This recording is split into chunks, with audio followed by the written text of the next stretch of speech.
તો આજે એક અમને આ તીખી વેફર આપી દો, એક કેળાની મોરી વેફર આપી દો, પછી બટાકાની જે છે એ મોરી વેફર.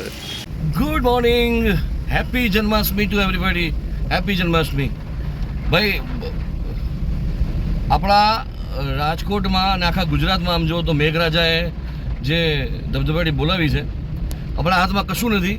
તો આપણે માત્ર ભગવાનની મરજી સમજી અને આ પ્રસંગને, આ તહેવારને આ જ રીતે માણીએ. બહુ બધા લોકો ગઈકાલે પોતાનું ફ્રસ્ટ્રેશન ઠાલવતા હતા કે મેળો ન જોઈ શક્યો. નો ડાઉટ આ વખતે કોઈ મેળામાં નથી જઈ શકવું, અને જે લોકો મેળામાં જઈને મસ્ત ચક્કર મારીને આવી ગયા છે, શોખીન લોકો,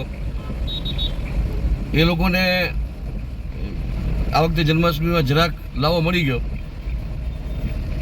પણ હું તો માનું છું કે ઘરે રહીને પરિવારના લોકો સાથે પણ આપણે એન્જોય કરીએ અને ભગવાનનું નામ લઈએ, એ પણ જન્માષ્ટમી બહુ સરસ રીતે ઉજવી જ ગણાશે. મિત્રો, આ વખતે ઘણા બધા લોકોએ કીધું કે સમીરભાઈ તમે અલગ અલગ ફ્લોટ્સ ને એ બધી વસ્તુઓ બતાવજો. શક્ય હશે તો બતાવીશ, કારણ કે ગઈકાલે તો સિચ્યુએશન જ એવી નથી કે હું ક્યાંય નીકળી શકું. આજે આવ્યો છું અહીંયા ફરાળ લેવા માટે, અલગ અલગ વસ્તુઓ. આજે પછી સોમવાર છે અને જન્માષ્ટમી પણ, એટલે ઘણા લોકો કન્ફ્યુઝ છે કે ઉપવાસ કરીએ કે એકટાણું કરીએ. તમે શું કરવાના છો એ મને જરાક કમેન્ટ કરીને કહેજો, બરાબર? તો આજે એક અમને આ તીખી વેફર આપી દો, એક કેળાની મોરી વેફર આપી દો, પછી બટાકાની જે છે એ મોરી વેફર. હવે તમને લોકોને આમ વિડીયોમાં જોઈને લાગતું હશે કે આ ઉપવાસ કરે છે કે ખાધાઘાત કરે છે, પણ અમે વસ્તારી છીએ એટલે ઘણા બધા લોકો આજે ફરાળ કરશે અને ઘરમાં ઘણા લોકો ફરાળ કરશે.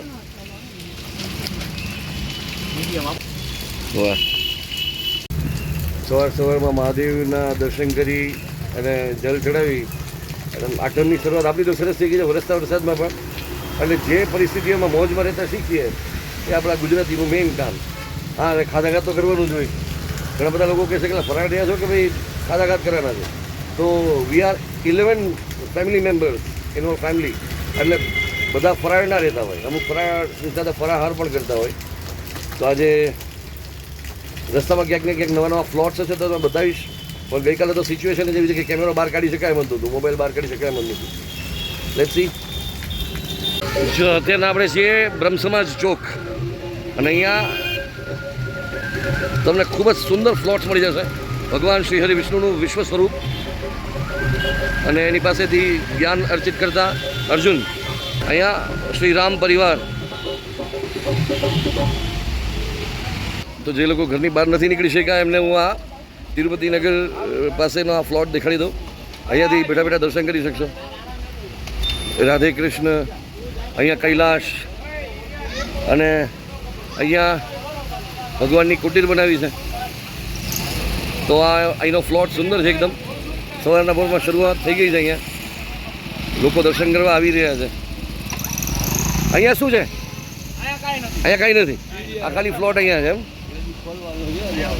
સામે અલગ અલગ જગ્યાએ રથયાત્રાને વધારવા માટે સ્ટેજને બધું તૈયાર કરી રાખ્યું છે.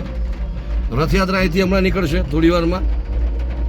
ભલે વરસતો વરસાદ હોય પણ લોકોનું જોમ ઓછું નથી. રાજકોટનો આ સવારના ઓલમોસ્ટ 8:30 પોણા 9 વાગ્યાનો માહોલ છે, તમે જોઈ શકો છો. અને તમારી સાથે વાત કરી રહ્યો છું. મીનવાઇલ વરસાદમાં વધારો થયો છે, ત્યાંના વરસાદના જોરમાં. નાણાવટી ચોકે પણ ખૂબ જ સુંદર આયોજન કરવામાં આવ્યું છે. બહુ વેરિયસ ફ્લોટ્સ ત્યાં તૈયાર રહ્યા છે. સુંદર ફ્લોટ્સ છે બધા. ચાલો તમને એક ચક્કર મારીને દેખાડો નાણાવટી ચોકમાં કેવી છે. અત્યારે આપણે છીએ 150 ફૂટ રિંગ રોડ ઉપર, રૈયા સર્કલથી નાણાવટી ચોકની વચ્ચે. જો સામેના ભાગમાં પણ આયોજન કર્યું છે.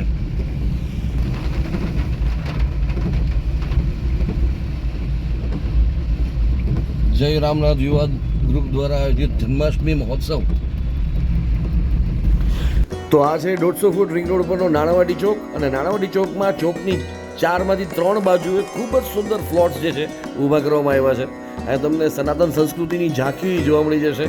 ભગવાન શ્રી કૃષ્ણનું યોગેશ્વર સ્વરૂપ, પછી ગોવર્ધન ધારણ કરનાર શ્રી કૃષ્ણ ભગવાન, રાધે કૃષ્ણ, પછી પોતાની પ્રિય ગાયની સાથે શ્રી કૃષ્ણની પ્રતિમા, એની સાથે ભગવાન શ્રી રામચંદ્રજી અને હનુમાનજી મહારાજની પણ પ્રતિમાઓ જોવા મળશે. ગોકુળિયાની આભા ઊભી કરવામાં આવી છે. તમને મહાદેવના દર્શન થશે અહીંયા. તો એકંદરે ખૂબ જ મહેનત લેવામાં આવી છે. અને બહુ સારી વાત તો એ છે કે વરસતા વરસાદમાં પણ લોકો આ જોવા માટે ઊભા રહ્યા છે, આવે છે જોવા માટે કે ભાઈ વરસાદ છે તો ભલે રહ્યો, આપણો તહેવાર છે તો છે, આપણે માણીશું અને જોઈશું પણ ખરા. તો આ છે નાણાવટી ચોક. તો તમે જોયું એ નાણાવટી ચોકનો માહોલ હતો અને એકદમ અત્યારના આટલો વરસાદ હોવા છતાં પણ અહીંયા લોકોમાં ઉત્સાહ જોરદાર હતો. અને મારે મ્યુઝિક સાયલેન્ટ કરવું પડ્યું, ઓડિયો સાયલેન્ટ કરવો પડ્યો, અને કે કોપીરાઇટ્સના ઇસ્યુ ન થાય એટલા માટે. ફિલહાલ તો તમને કીધું કે વરસાદ અત્યારના લગાતાર ચાલુ છે, પણ જ્યારે વરસાદ રહી જાય ને પછી એક ખાસ કામ કરજો, કારણ કે વરસાદ રહી ગયા પછી એક શક્યતાઓ વધી ગઈ છે. અને કારણ કે અમે પોતે જ હમણાં એ વસ્તુનો ભોગ બની ગયા છીએ, એટલે તમારી સાથે હું એ વસ્તુ શેર કરી રહ્યો છું. લાસ્ટ વીક મારા ભત્રીજાને ડેન્ગ્યુ થઈ ગયો હતો. એની પાછળના મહત્ત્વના કારણો હોય છે. તમારી ઘરની આસપાસ ક્યાંય ભૂલે ચૂકે પણ પાણીનું કોઈ બાઉલ કે કોઈ જગ્યા રહી ગઈ હોય, પાણી ભરાયેલું રહી ગયું હોય, હવે ખાસ કરીને વરસાદનું ચોખ્ખું પાણી હોય, અથવા ફ્રીજની પાછળની જે ટ્રે હોય એમાં પાણી જમા થતું હોય, કોઈ ટાયરમાં પાણી જમા થતું હોય, અથવા તમે ઘણી વખત આપણે લોકોને એક માનવતાવાદી છીએ એટલે આપણે ચકલાઓ માટે આપણે ડીશ કે એ પ્રકારનું વાસણ રાખ્યું હોય, એમાં પાણી રાખ્યું હોય એટલે પીડાવવા માટે, બર્ડ્સ માટે, તો એમાં પણ ડેન્ગ્યુના મચ્છર જે છે, એડિસ ઇજિપ્તી નામનું મચ્છર છે, એમાં ખાસ કરીને ફિમેલ મચ્છર, એના લાર્વા જ્યારે રહી જાય ને ત્યારે એ મચ્છર એમાંથી ઉત્પન્ન થાય છે. અને એડિસ ઇજિપ્તી ફિમેલને ડંખને કારણે ડેન્ગ્યુ થતો હોય છે. અને પછી એ 4-5 દિવસ સુધી એની અસર રહેશે અને પ્લેટલેટ્સ અને WBC કાઉન્ટ્સ જે છે એ ડાઉન થતા જાય. એટલે એવું ન થાય એનું ખાસ ધ્યાન રાખજો. અમે મારા ભત્રીજાની તો તબિયત સારી છે, પણ મેં એ 2-3 દિવસ જે હોસ્પિટલાઇઝ રહ્યો એ દરમિયાન મેં જોયું કે રાજકોટમાં ખૂબ જ ડેન્ગ્યુ, મલેરિયા અને આ પ્રકારના તાવના વહારા છે, વાયરલ ઇન્ફેક્શનના વહારા છે. અને ખાસ કરીને એ વસ્તુમાં ચેતીને રહેજો. તમને દેખાડું, જો આ પાડોશી જે છે એનું આ કુંડું છે, એની બહાર જે ચકલાઓ માટે એ પાણી પી શકે એના માટે આ જગ્યા છે. એટલે જે વરસાદનું પાણી જમા થતું હોય, પણ જેવો વરસાદ રહી જાય કે તરત એ સાફ કરી નાખવું જરૂરી છે, અથવા એની અંદર એ ચકલા પણ ન પી શકે એટલા માટે સાફ કરી નાખવું જરૂરી છે. અને જ્યાં ખાબોચિયું ભરાઈ ગયું હોય ને ત્યાં બને તો એ પાણીની અંદર 2-3 ટીપા ઘાસલેટના અથવા ફ્રીજ જે છે એની પાછળની ટ્રેમાં થોડું મીઠું નાખી દેવું. એ કોર્પોરેશનના અધિકારીઓએ અમને સૂચવ્યું હતું કે ફ્રીજની ટ્રે હોય ને એમાં મીઠું નાખી, એમ પાછળ જે છે ટ્રેમાં મીઠું નાખી દેવું, થોડું ચપટી મીઠું, જેથી કરીને લાર્વા ઉત્પન્ન ન થાય. અને આ પ્રકારની જે ડિશિસ જેમાં પાણી ભરાઈ ગયા હોય ને એ ખાલી કરી નાખવી.